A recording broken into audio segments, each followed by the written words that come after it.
ਸ਼ਰਮਾ ਜੀ, ਖਬਰਾਂ ਦੇ ਵੱਲ ਆਈਏ ਤੇ ਸ਼ੁਰੂਆਤ ਕਰੀਏ ਡਿਬਰੂਗੜ੍ਹ ਤੋਂ। ਡਿਬਰੂਗੜ੍ਹ ਜੇਲ੍ਹ ਦੀ ਭੁੱਖ ਹੜਤਾਲ ਬਾਰੇ ਕਾਫੀ ਕੁਛ ਸੁਣਿਆ ਹੈ ਸੋਸ਼ਲ ਮੀਡੀਆ ਤੇ। ਹਾਲਾਂਕਿ ਸਿੱਖ ਪੰਥਕ ਧਿਰਾਂ ਨੇ, ਸਿੱਖ ਜਿਹੜੇ ਚਿੰਤਕ ਨੇ, ਬੁੱਧੀਜੀਵੀ ਨੇ, ਉਹਨਾਂ ਨੇ ਇਹਨਾਂ ਚੀਜ਼ਾਂ ਤੇ ਅਟਕਲਾਂ ਵੀ ਲਾਈਆਂ ਕਈ ਤਰ੍ਹਾਂ ਦੀਆਂ। ਇਹਨਾਂ ਨੂੰ ਰੱਦ ਵੀ ਕੀਤਾ ਕਈ ਲੋਕਾਂ ਨੇ। ਹੁਣ ਕਹਿੰਦੇ ਕਿ ਇਹ ਭੁੱਖ ਹੜਤਾਲ ਖਤਮ ਹੋ ਗਈ ਹੈ ਜੀ। ਬਿਲਕੁਲ ਜੀ, ਇਹ ਮਾਮਲਾ ਧਿਆਨ 'ਚ ਉਸ ਸਮੇਂ ਆਇਆ ਜਦੋਂ ਅੰਮ੍ਰਿਤਪਾਲ ਹੋਰਾਂ ਦੀ ਧਰਮ ਪਤਨੀ ਬੀਬੀ ਕਿਰਨਦੀਪ ਕੌਰ ਉੱਥੇ ਡਿਬਰੂਗੜ੍ਹ ਜੇਲ੍ਹ ਗਏ। ਉਹ ਕਹਿੰਦੇ ਵੈਸੇ ਤਾਂ ਮੈਂ ਹਰ ਹਫ਼ਤੇ ਜਾਂਦੀ ਹਾਂ, ਜੀ ਪਰ ਇਸ ਹਫ਼ਤੇ ਜਾਣ ਤੇ ਮੈਨੂੰ ਇਹ ਗੱਲ ਪਤਾ ਲੱਗੀ ਕਿ ਅੰਮ੍ਰਿਤਪਾਲ ਹੋਰਾਂ ਨੇ ਵੀ ਭੁੱਖ ਹੜਤਾਲ ਕਰਤੀ ਆ। ਜੀ ਅਸਲ 'ਚ ਉੱਥੇ ਪਹਿਲਾਂ ਕੁਝ ਹੋਰ ਜਿਹੜੇ ਨਾਲ ਸਾਥੀ ਮਤਲਬ ਕਿ ਉਹਨਾਂ ਦੇ ਹੈਗੇ ਨੇ, ਉੱਥੇ ਬੰਦ ਕੀਤੇ ਗਏ, ਕੈਦ ਕੀਤੇ ਗਏ, ਉਹਨਾਂ ਵੱਲੋਂ ਭੁੱਖ ਹੜਤਾਲ ਦੀ ਪਹਿਲ ਕੀਤੀ ਗਈ, ਜਿਹਨੂੰ ਫਿਰ ਸਮਰਥਨ ਕਹਿੰਦੇ ਕਿ ਅੰਮ੍ਰਿਤਪਾਲ ਹੋਰਾਂ ਵੱਲੋਂ ਦਿੱਤਾ ਗਿਆ। ਮਾਮਲਾ ਦੋ ਤਿੰਨ ਤਰ੍ਹਾਂ ਦਾ ਸੀਗਾ। ਇੱਕ ਮਾਮਲਾ ਸਭ ਤੋਂ ਵੱਡਾ ਜਿਹੜਾ ਉੱਭਰ ਕੇ ਆਇਆ ਉਹ ਆਇਆ ਕਿ ਘਰਦਿਆਂ ਨਾਲ ਇਹਨਾਂ ਨੂੰ ਫੋਨ ਕਰਨ ਵਾਲੀ ਸਹੂਲਤ ਨਹੀਂ, ਜਦੋਂ ਕਿ ਬਾਕੀ ਕੈਦੀਆਂ ਨੂੰ ਹੈਗੀ ਆ।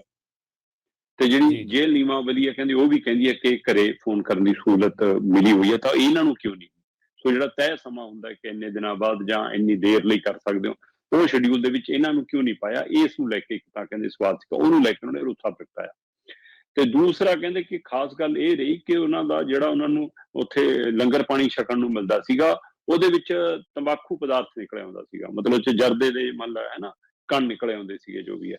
ਸੋ ਉਸ ਨੂੰ ਲੈ ਕੇ ਉਹ ਕਹਿੰਦੇ ਕਿ ਕਈ ਵਾਰ ਆਪਣੀ ਸ਼ਿਕਾਇਤ ਦਰਜ ਕਰਾ ਚੁੱਕੇ ਸੀਗੇ ਕਿ ਭਾਈ ਆਹ ਗੌਰ ਕਰੋ, ਕਿਉਂਕਿ ਇਹ ਆਪਣੇ ਆਪ 'ਚ ਵੱਡਾ ਪਹਿਲੂ ਹੈ ਪ੍ਰਵੀਨ ਜੀ, ਕਿ ਪਹਿਲਾਂ ਤਾਂ ਡਿਬਰੂਗੜ੍ਹ ਜੇਲ੍ਹ ਭੇਜਣ ਪਿੱਛੇ ਸਵਾਲ ਉੱਠਦੇ ਰਹੇ ਕਿ ਅਸਾਮ ਦੀ ਜੇਲ੍ਹ ਕਿਉਂ ਚੁਣੀ, ਐਡੀ ਬਾਹਰ ਜੇਲ੍ਹ ਕਿਉਂ ਭੇਜਿਆ?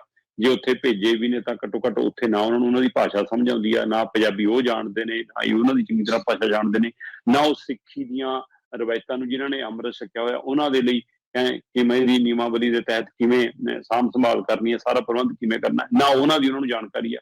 ਇਸ ਨੂੰ ਲੈ ਕੇ ਉੱਥੇ ਦੁਵਿਧਾਵਾਂ ਜ਼ਿਆਦਾ ਵੱਧਦੀਆਂ ਨੇ, ਇਹ ਵੀ ਇੱਕ ਪਹਿਲੂ ਨੇ। ਸੋ ਇਹ ਸਾਰੇ ਦੇ ਚੱਲਦਿਆਂ ਉਹ ਕਹਿੰਦੇ ਕਿ ਉਹਨਾਂ ਨੇ ਹੜਤਾਲ ਕਰਤੀ ਸੀ, ਤੇ ਇਸ ਨੂੰ ਲੈ ਕੇ ਫਿਰ ਕਈ ਸਿੱਖ ਸੰਗਠਨਾਂ ਨੇ, ਜਿਵੇਂ ਤੁਸੀਂ ਕਿਹਾ ਕਿ ਕਈਆਂ ਨੇ ਇਹ ਵੀ ਕਿਹਾ ਕਿ ਸਿੱਖੀ 'ਚ ਭੁੱਖ ਹੜਤਾਲ ਕਿੱਥੇ, ਹੈ ਨਾ। ਕਈਆਂ ਨੇ ਇਹ ਵੀ ਕਿਹਾ ਕਿ ਇਹ ਧੱਕਾ ਕਿਉਂ, ਇਹਦੇ ਉੱਤੇ ਪੰਜਾਬ ਸਰਕਾਰ ਕਿਉਂ ਨਹੀਂ ਬੋਲਦੀ? ਜਦੋਂ ਤੁਸੀਂ ਭੇਜਣ ਦੀ ਜ਼ਿੰਮੇਵਾਰੀ ਲੈਂਦੇ ਹੋ ਕਿ ਅਸੀਂ ਭੇਜੇ, ਹੈ ਨਾ, ਤਾਂ ਫਿਰ ਉੱਥੇ ਉਹਨਾਂ ਦੀ ਸਹੀ ਜੋ ਉਹਨਾਂ ਦੇ ਹੱਕ ਬਣਦੇ ਨੇ ਉਹਨਾਂ ਦੇ ਉੱਤੇ ਕਿਹਨੇ ਪੈਰਵੀ ਕਰਨੀ? ਸੋ ਇਸ ਲਈ ਕਹਿੰਦੇ ਕਿ ਇਸ ਪਹਿਲੂ ਦੇ ਉੱਤੇ ਵੀ ਸਵਾਲ ਆਇਆ। ਫਿਰ ਇਹ ਸਭ ਦੇ ਵਿਚਾਲੇ ਗਿਆਨੀ ਹਰਪ੍ਰੀਤ ਸਿੰਘ ਹੋਰਾਂ ਦਾ ਬਿਆਨ ਆ ਗਿਆ। ਉਹਨਾਂ ਨੇ ਪ੍ਰੈਸ ਦੇ ਵਿੱਚ ਇਹ ਗੱਲ ਕੀਤੀ ਕਿ ਇਹ ਤਾਂ ਜੀ ਜਾਣਬੁੱਝ ਕੇ ਉਹਨਾਂ ਦੇ ਖਾਣੇ 'ਚ ਤੰਬਾਕੂ ਪਰੋਸ ਰਹੇ ਨੇ ਕਿ ਕਿਰਨਦੀਪ ਕੌਰ ਦੇ ਹਵਾਲਿਆਂ ਜੇਕਰ ਗੱਲ ਸਮਝਣੀ ਹੋਵੇ। ਅਸਲ ਜਿਹਦੇ ਵਿੱਚ ਤਾਂ ਮਨਸ਼ਾ ਹੀ ਹੈ ਕਿ ਉਹਨਾਂ ਦੀ ਸਿੱਖੀ ਨੂੰ ਖੰਡਿਤ ਕੀਤਾ ਜਾਵੇ। ਸੋ ਇਸ ਲਈ ਜਿਹੜੀ ਚੀਜ਼ ਵਰਜਤ ਹੈ ਸਿੱਖੀ ਦੇ ਵਿੱਚ, ਤੁਸੀਂ ਜਾਣਬੁੱਝ ਕੇ ਉਹਨਾਂ ਦੇ ਰੋਟੀਆਂ 'ਚ ਪਾ ਕੇ, ਉਹ ਕਹਿੰਦੇ ਕਿ ਹੋ ਸਕਦਾ ਆਟੇ 'ਚ ਗੁੰਨਦੇ ਹੋਣ ਜਾਣ ਕੇ ਇਹ ਪਾ ਕੇ। ਸੋ ਇਸ ਲਈ ਇੱਥੋਂ ਤੱਕ ਜਦੋਂ ਸਵਾਲ ਗਿਆ ਤਾਂ ਫਿਰ ਸਾਰੀਆਂ ਧਿਰਾਂ ਨੇ ਇਸ ਗੱਲ ਦੇ ਉੱਤੇ ਸਵਾਲ ਚੁੱਕਿਆ, ਤੇ ਇਹ ਜਦੋਂ ਮੀਡੀਆ 'ਚ ਆਈ, ਸੋਸ਼ਲ ਮੀਡੀਆ ਤੇ ਆਈ, ਚਰਚਾ 'ਚ ਆਈ, ਤਾਂ ਸਰਕਾਰਾਂ ਦੇ ਕੰਨੀ ਤਾਂ ਪੈਂਦੀ ਹੈ, ਚਾਹੇ ਇੱਥੇ ਵਾਲੀ ਸਰਕਾਰ ਹੈ ਚਾਹੇ ਉੱਥੇ ਵਾਲੀ ਸਰਕਾਰ ਹੈ। ਫਿਰ ਉਸ ਤੋਂ ਬਾਅਦ ਹੁਣ ਇਹ ਪਤਾ ਲੱਗ ਰਿਹਾ ਕਿ ਉਹ ਭੁੱਖ ਹੜਤਾਲ ਖਤਮ ਹੋ ਗਈ ਹੈ, ਮਸਲਾ ਹੱਲ ਹੋ ਗਿਆ। ਇਹ ਮਸਲਾ ਹੱਲ ਹੋਣ ਦਾ ਦਾਅਵਾ ਵੀ ਇਸ ਸਵਾਲ ਨਾਲ ਕੀਤਾ ਜਾ ਰਿਹਾ ਕਿ ਅੰਮ੍ਰਿਤਪਾਲ ਨੇ ਆਪਣੇ ਬਾਪੂ ਹੋਰਾਂ ਨੂੰ ਫੋਨ ਕਰਕੇ ਗੱਲ ਦੱਸੀ ਆ ਕਿ ਸਾਨੂੰ ਫੋਨ ਸਹੂਲਤ ਵੀ ਮਿਲ ਗਈ ਆ ਜੀ, ਤੇ ਅਸੀਂ ਹੁਣ ਆਪਣੇ ਘਰਾਂ 'ਚ ਸੰਪਰਕ ਸਾਧ ਸਕਾਂਗੇ, ਤੇ ਸਾਡਾ ਜਿਹੜਾ ਰੋਟੀ ਤਿਆਰ ਕਰਨ ਵਾਲਾ, ਲੰਗਰ ਤਿਆਰ ਕਰਨ ਵਾਲਾ ਬੰਦਾ ਸੀਗਾ, ਹੈ ਨਾ, ਉਹਦੀ ਵੀ, ਜਿਹਨੂੰ ਕੀ ਕਹਿੰਦੇ ਆਪਾਂ ਖਾਨਸਾਮਾ, ਹੈ ਨਾ, ਕਿ ਉਹ ਲਾਂਗਰੀ ਜਾਂ ਹੈ ਨਾ ਖਾਨਸਾਮਾ, ਉਹ ਬਦਲ ਦਿੱਤਾ ਗਿਆ। ਸੋ ਇਸ ਲਈ ਉਹਦਾ ਮਤਲਬ ਤਬਾਦਲਾ ਕਰਕੇ ਨਵਾਂ ਬੰਦਾ ਲਾ ਦਿੱਤਾ, ਤੇ ਇਸ ਲਈ ਕਹਿੰਦੇ ਕਿ ਸਾਡੀਆਂ ਮੁਸ਼ਕਲਾਂ ਹੱਲ ਹੋ ਗਈਆਂ। ਇਹ ਤੋਂ ਬਾਅਦ ਇਹ ਖਬਰ ਆਈ ਕਿ ਹੁਣ ਭੁੱਖ ਹੜਤਾਲ ਖਤਮ ਹੋ ਗਈ ਹੈ। ਸੋ ਇਹ ਸਾਰੇ ਪਹਿਲੂ ਦੇ ਵਿੱਚ ਉਹਨਾਂ ਦੀ ਧਰਮ ਪਤਨੀ ਕਰਨਦੀਪ ਕੌਰ ਕਹਿੰਦੀ ਕਿ ਮੈਂ ਹਰ ਹਫ਼ਤੇ ਜਾਂਦੀ ਹਾਂ, ਮੈਂ ਠੀਕ ਹੈ, ਤੇ ਕਹਿੰਦੀ ਕਿ ਕਈ ਪਰਿਵਾਰ ਨੇ ਜਿਹੜੇ ਚਾਹੁੰਦੇ ਨੇ ਕਿ ਅਸੀਂ ਲਗਾਤਾਰ ਰਾਬਤੇ 'ਚ ਰਹੀਏ, ਗੱਲ ਕਰੀਏ ਹਰੇਕ ਕੈਦੀ ਦੇ ਪਰਿਵਾਰ ਨਾਲ, ਚਾਹੇ ਕਿਸੇ ਨੇ ਕਿਹੋ ਜਿਹਾ ਗੁਨਾਹ ਕੀਤਾ, ਕਿਹੋ ਜਿਹਾ ਨਹੀਂ ਕੀਤਾ, ਕੋਈ ਰਾਜਨੀਤੀ ਤੋਂ ਪ੍ਰੇਰਿਤ ਹੈ, ਕੋਈ ਅਪਰਾਧਿਕ ਮਾਮਲੇ, ਕੋਈ ਕੁਛ ਹੈ, ਪਰ ਪਰਿਵਾਰ ਦੀ ਜਿਹੜੀ ਮਤਲਬ ਇੱਕ ਲੱਗ ਲਗਾਏ ਸਾਡੇ ਜਿਹੜੇ ਰਿਸ਼ਤੇ ਨਾਤੇ ਨੇ, ਉਹ ਤੁਹਾਨੂੰ ਖਬਰਸਾਰ ਲੈਣ ਲਈ ਮਤਲਬ ਕਿ ਅੰਦਰੋਂ ਤਰਲੋ ਮੱਛੀ ਬੰਦਾ ਹੁੰਦਾ। ਉਸ ਲਈ ਉਹ ਕਹਿੰਦੇ ਕਿ ਮੈਂ ਹਰ ਹਫ਼ਤੇ ਜਾਂਦੀ ਹਾਂ। ਕਿੰਨਾ ਖਰਚਾ ਆਉਂਦਾ ਇਹ ਤੁਸੀਂ ਅੰਦਾਜ਼ਾ ਲਾਓ ਕਿ ਜੇ ਪੰਜਾਬ ਦੀਆਂ ਜੇਲ੍ਹਾਂ ਹੁੰਦੀਆਂ ਜਾਂ ਨੇੜਲੀ ਕੋਈ ਜੇਲ੍ਹ ਹੁੰਦੀ ਤਾਂ ਮਿਲਣਾ ਆਸਾਨ ਹੁੰਦਾ ਪਰਿਵਾਰਾਂ ਨੂੰ। ਸੋ ਹਰ ਹਫ਼ਤੇ ਇੰਨਾ ਪੈਸਾ ਖਰਚ ਕੇ ਹਰ ਕੋਈ ਨਹੀਂ ਜਾ ਸਕਦਾ। ਇਸ ਲਈ ਉਹ ਕਹਿੰਦੇ ਕਿ ਫੋਨ ਦੀ ਬਹੁਤ ਵੱਡੀ ਜਿਹੜਾ ਪਹਿਲੂ ਸੀਗਾ, ਉਹ ਵੱਡਾ ਪਹਿਲੂ ਸੀਗਾ ਕਿ ਫੋਨ ਤੇ ਜੇਕਰ ਗੱਲ ਹੁੰਦੀ ਰਹੇ ਤਾਂ ਬੰਦਾ ਮਹੀਨੇ ਬਾਅਦ ਵੀ ਜਾ ਕੇ ਮਿਲ ਸਕਦਾ, ਕਿ ਚਲੋ ਹਰ ਹਫ਼ਤੇ ਫੋਨ ਤੇ ਖਬਰਸਾਰ ਮਿਲ ਰਹੀ ਆ।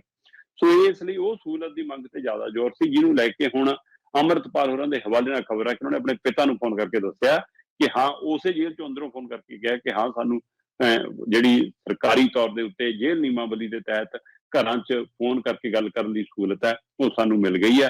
ਸੋ ਇਸ ਲਈ ਅਸੀਂ ਹੁਣ ਇਹਦੇ ਪਰ ਵੀ ਰਾਬਤਾ ਕਰ ਸਕਿਆ ਕਰਾਂਗੇ। ਤੇ ਦੂਜਾ ਸਾਡਾ ਜਿਹੜਾ ਲਾਂਗਰੀ ਹੈ, ਜਿਹੜਾ ਸਾਡਾ ਖਾਨਸਾਮਾ ਉਹ ਬਦਲ ਦਿੱਤਾ ਗਿਆ ਤੇ ਹੁਣ ਸਾਡੀ ਉਹ ਤੰਬਾਕੂ ਵਾਲੀ ਸਮੱਸਿਆ ਨੂੰ ਉਹਨਾਂ ਨੇ ਹੱਲ ਕਰਨ ਦੀ ਕੋਸ਼ਿਸ਼ ਕੀਤੀ ਹੈ ਕਿ ਤੁਹਾਡੇ ਖਾਣੇ 'ਚ ਅਜਿਹੇ ਕਣ ਹੁਣ ਨਹੀਂ ਮਿਲਿਆ ਕਰਨਗੇ। ਸੋ ਇਸ ਲਈ ਕਹਿੰਦੇ ਕਿ ਅਸੀਂ ਸਾਡੀਆਂ ਮੰਗਾਂ ਜੇ ਪ੍ਰਵਾਨ ਨੇ ਤਾਂ ਅਸੀਂ ਭੁੱਖ ਹੜਤਾਲ ਤੋਂ ਮਤਲਬ ਵਾਪਸ ਲੈ ਲਈਏ ਜਾਂ ਹਟ ਗਏ ਆ ਜਾਂ ਮੁਕਾ ਦਿੱਤੀ ਹੈ। ਸੋ ਇਹ ਖਬਰ ਨਿਕਲ ਕੇ ਆ ਰਹੀ ਹੈ। ਜੀ। ਬੇਸ਼ੱਕ ਜੇਲ੍ਹ ਦਾ ਜਿਹੜਾ ਸ਼ਰਮਾ ਜੀ ਇੱਕ ਸਮਾਜਿਕ ਜੋ ਆਧਾਰ ਹੈ ਸਮਾਜ ਦੇ ਵਿੱਚ ਉਹ ਕੁਛ ਹੋਰ ਕਿਸਮ ਦਾ ਹੈ। ਬੇਸ਼ੱਕ ਕੈਦੀ ਨੂੰ ਲੋਕ ਕੁਛ ਹੋਰ ਤਰੀਕੇ ਦੇ ਨਾਲ ਕੁਛ ਹੋਰ ਨਜ਼ਰੀਏ ਦੇ ਨਾਲ ਦੇਖਦੇ ਨੇ, ਪਰ ਫਿਰ ਵੀ ਕੈਦੀ ਦੇ ਵੀ ਹੱਕ ਹਕੂਕ ਨੇ।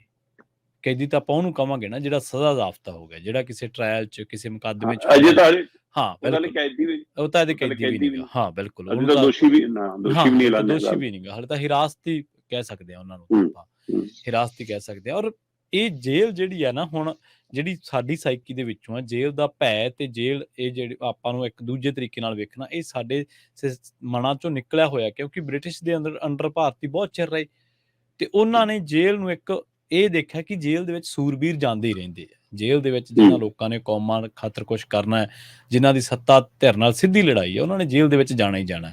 ਸੋ ਬੇਸ਼ੱਕ ਦੂਜੇ ਸਮਾਜਾਂ ਦੇ ਵਿੱਚ ਇਹਨੂੰ ਕਿਵੇਂ ਦੇਖਿਆ ਜਾਵੇ, ਪਰ ਆਪਣੇ ਜੇਲ੍ਹ ਨੂੰ ਉਹਨੇ ਉਸ ਨਿਗਾਹ ਨਾਲ ਹਾਲੇ ਨਹੀਂ ਦੇਖਿਆ ਜਾਂਦਾ। ਜਿਵੇਂ ਭਾਵੇਂ ਕੋਈ ਹਿਰਾਸਤੀ ਹੈ, ਭਾਵੇਂ ਕੋਈ ਸਜ਼ਾ ਜ਼ਾਬਤਾ ਕੈਦੀ ਹੈ, ਪਰ ਹੱਕ ਹਕੂਕ ਅਧਿਕਾਰ ਸਭ ਦੇ ਨੇ। ਭਾਵੇਂ ਚਲੋ ਤੁਹਾਡੀ ਵਿਚਾਰਧਾਰਕ ਲੜਾਈ ਹੈ, ਤੁਹਾਡੇ ਕੁਛ ਵੀ ਨੇ, ਪਰ ਇਹ ਥੋੜ੍ਹਾ ਕਿ ਤੁਸੀਂ ਉਹਦੇ ਨਾਲ ਦੂਜੇ ਦਰਜੇ ਦੇ ਸ਼ਹਿਰੀ ਵਰਗਾ ਵਿਹਾਰ ਥੋੜ੍ਹਾ ਕਰੋ। ਜੀ